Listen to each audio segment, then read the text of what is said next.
Hello students, welcome to the next session of our Pandas DataFrame. In this video, we are going to discuss descriptive statistics.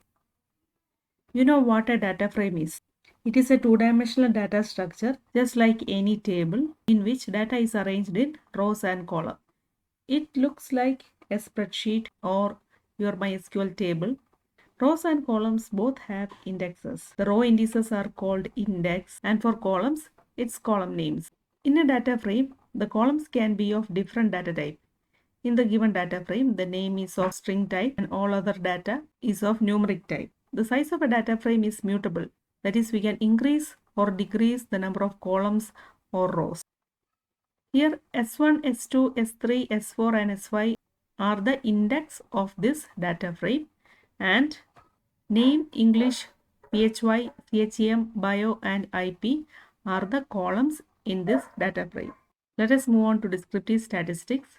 It is a branch of mathematics that deals with collecting, organizing and interpreting data.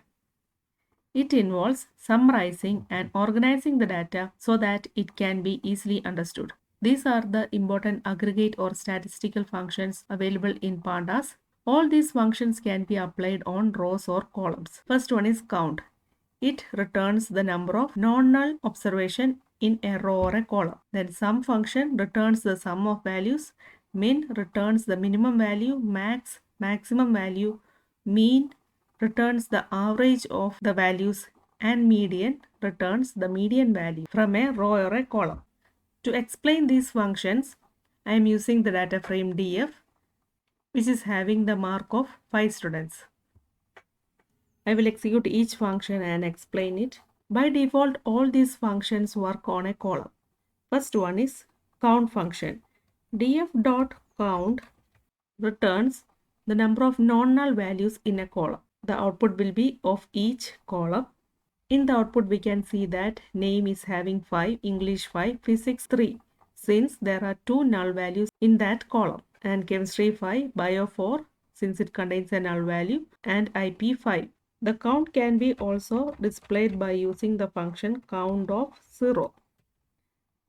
It returns the same output, df.count, using the axis attribute. Axis equals 0 returns the same output, that is number of items in each column. The output will be of each column. It can be also displayed by using the axis equal index. The same output is displayed. So in order to find the count of each columns, we can use either df.count, df.count or 0, df.count axis equals 0, df.count axis equals index. Any of these syntax can be used to find the number of non-null values in each column. In order to find the number of items in each row, we can use df.count of 1 or df.count axis equal 1 instead of 0. To count the number of items in each row, we can use axis equal 1 or df.count axis equal columns. Instead of rows, we can use columns value for this attribute. These three syntax can be used to find the number of items in each row. Here S1 is having 6 values. Look at the output. The student 1 is having 1, 2, 3, 4, 5 and 6 values. And student 2, since it contains a null value in this row, only 5 is displayed. Student 3, all the values are there, so 6. Student 4 and 5 is having null values in them, so output is 5. All these outputs are same. The max function can also be used to find the maximum of each column.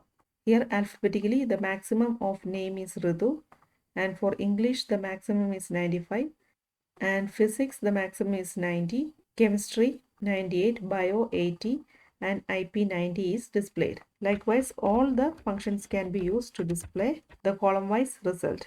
df.mean displays the mean of the data. df.median displays the median, that is the middle value of each column. The numeric functions mean and median returns only the data of numeric columns. Here name is not displayed, but here while using the minimum, name Aditya is displayed. To find the maximum data row wise we can use df.max and the argument axis equal 1, which displays the maximum in each rows. For student 1 the maximum mark is 88, and for student 2 the maximum mark is 89, and student 3 it's 98, 92 and 95. All these functions can be performed by using the axis equal 1 argument. Here the minimum data is displayed, median. By default, this function returns the column-wise result. When the argument axis equal to 1 is provided, it returns the row-wise result. We have already told that axis equal to 1 represent column, but while using aggregate function, don't get confused. df.max axis equal to 1 returns the maximum in each row. That is, it is checking whether the maximum is found in this column or this column or this column. So it is performing a column-wise checking. That is why axis equal to 1 returns the row-wise maximum, minimum, median, etc. df.median by using the arguments 1 returns the same result. Or we can give df.median axis equal columns. Sorry, column should be in single quotes. It returns the column-wise median. So axis equal columns or axis equal 1 or simply 1 in the bracket returns the row-wise result from the data frame, and axis equal 0 returns the column-wise result from the data frame. Till now we discussed the usage of these functions to obtain column-wise or row-wise result. That is df.max of 0 returns the maximum in each column, and df.max of 1 returns the maximum in each row. Like this we can apply any functions to obtain the column-wise or row-wise result. Next we are going to discuss how can we apply these functions on specific columns or rows. That is, if we want to display the maximum mark of English only or the average mark of student S4. To apply these functions on a specific column, we have to follow the syntax df, and in square bracket we have to give the column name. If I want to view the maximum mark of English, df of English dot max will display the maximum mark of English.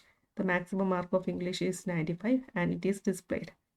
And df.english.min will also display the minimum mark of English, which is 79. 79 is displayed here. So in order to apply on a specific column, we can follow either of these syntax. df within square bracket give the column name dot function name, or df dot the column name and the function name. Any functions can be used following the same syntax. For example, to find the average of physics mark, we can use df dot phy is the column name, mean is the function to find the average, returns the average mark of physics. df dot name dot min returns the minimum name, that is the name that comes first on sorting. Aditya is the first name, so Aditya will be displayed. df.name.max will return Ridu, since it is the maximum name from the given list. But string data cannot be used to perform this mean or median. df.name.median will result into an error because string data cannot be used with median or mean functions. All other functions, count, sum, min and max will be displayed, but mean and median will not work with string data. df.name.sum will return the concatenated result, but the functions mean and median will not work with string data. To apply these functions row-wise, that is, if we want to display the maximum mark of student 1 or the average mark of student 2, we can follow the syntax df.loc, and within square bracket I have to give row index. I am giving it as S1 followed by the function name. I am using the count function here, dot count. It returns the number of non-null data. There are 6 data for S1, 1, 2, 3, 4, 5 and 6. But here for S2 there is a null value. I will use the row S2, so the output will be 5. The column-wise count also, df.phy.count, physics is having a null value, will display 4, only 4 data is there, 1, 2, 3 and 4. The column-wise count and the row-wise count will omit the null values in it. When we apply these functions on rows, all functions other than count will work on only numeric data. So when we apply functions like min, df.loc of s1.min, the row contains a string data, stringu, and all other data are numeric type. So when we use the min function, it will generate an error since the row contains both numeric and string data. So before applying other functions, I am creating another data frame df1 by slicing the original df1 equal df.loc, and within bracket I have to give the row index and column index. I want all rows, so I am just giving a colon there, and for the column slicing I need from only English to IP. So specify the column names English colon and the ending column IP. So here I am slicing the original data frame and creating a new data frame df1 which contains only the numeric data. So the new data frame df1 will not contain the name data. Now I can apply all other functions df1.loc, and in square bracket I am using the column s1.min function, displays the minimum of marks and it is 77. And other functions df.loc.sum returns the sum of marks, it is 420. I am applying these functions on rows. Dot mean will return the average mark of student 1. I am finding the average of student S4. S4 is having a null value there. I am finding the average of student S4 will return 89.25. To find the average manually, since one data is a null value, we have to divide the total by 4. This is how we can apply the functions on rows by using the LOC attribute of data frame. To apply this function on a specific row, we can use the iloc attribute of data frame, but while giving the iloc, we have to give the numeric index df.iloc of 0.count returns the count of the first row, count of items in the first row. df.iloc of 1.count returns the count in the second row. It contains a null value. And to apply the other functions, we need a data frame with only numeric data.